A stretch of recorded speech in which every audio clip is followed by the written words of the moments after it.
কোচবিহার জেলার গুড়িয়াহাটি ২ নম্বর গ্রাম পঞ্চায়েত সুভাষ কলোনিতে রয়েছে একটি সাব পোস্ট অফিস। এলাকার বাসিন্দারা নিয়মিত সেখানে টাকা জমা করতেন। গ্রাহকদের অভিযোগ, তারা টাকা জমা দিতে এলে পোস্টমাস্টার তাদের টাকা জমা নিতেন, কিন্তু তিনি বলতেন এখন লিংক নেই, তাই পাসবইয়ে জমা দেওয়া টাকার অঙ্ক হাতে লিখে দিতেন।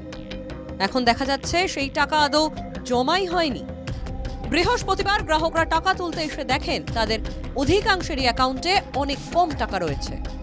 তো এই পোস্ট অফিসে আমরা যখন টাকা জমা দিই, জমা দেওয়ার পরে ওনারা বলে কি যে এখন লিঙ্ক নেই, পরে আসবেন, বইটা রেখে যান, টাকা জমা আমি করে পরে বই দিয়ে দেবো।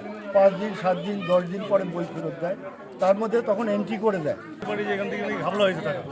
এবার আইসে আমি যখন জিজ্ঞাসা করি যে আমার এখান থেকে কত টাকা আছে অ্যাকাউন্টে, তখন এরা বলতেছে একটা বইয়ে ছিল 1,32,000 কত টাকা, ওরা এখন বলতেছে এখান থেকে 70,000 টাকা নাই।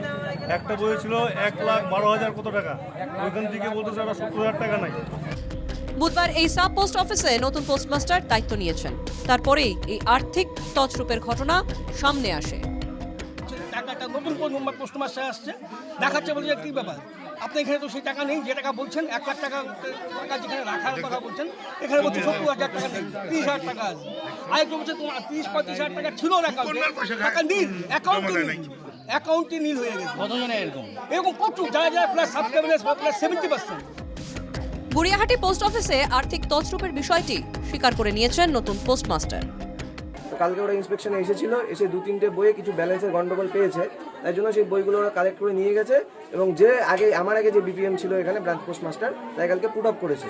ঠিক আছে, এবার সেই খবর পাওয়াতে এখানে আজকে লোকজন এসেছে, সবার বই চেক করাতে এসেছে এবং আরও অনেকজনের বইয়ে কিছু ব্যালেন্সের গড়বড় পাওয়া গেছে। গুড়িয়াহাটির বেশিরভাগ মানুষই দিনমজুরি করেন, তাই টাকা হারিয়ে পথে বসেছেন তারা। অনেক কষ্টে মেয়ের বিয়ের টাকা জমিয়েছিলেন ইতি নামে এক মহিলা। এখন তিনি বুঝতে পারছেন না কিভাবে দেবেন মেয়ের বিয়ে। গ্রাহকদের দাবি তাদের টাকা ফিরিয়ে দেওয়ার ব্যবস্থা করুক সরকার। কোচবিহার থেকে অমিত সরকারের রিপোর্ট, NKTV বাংলা।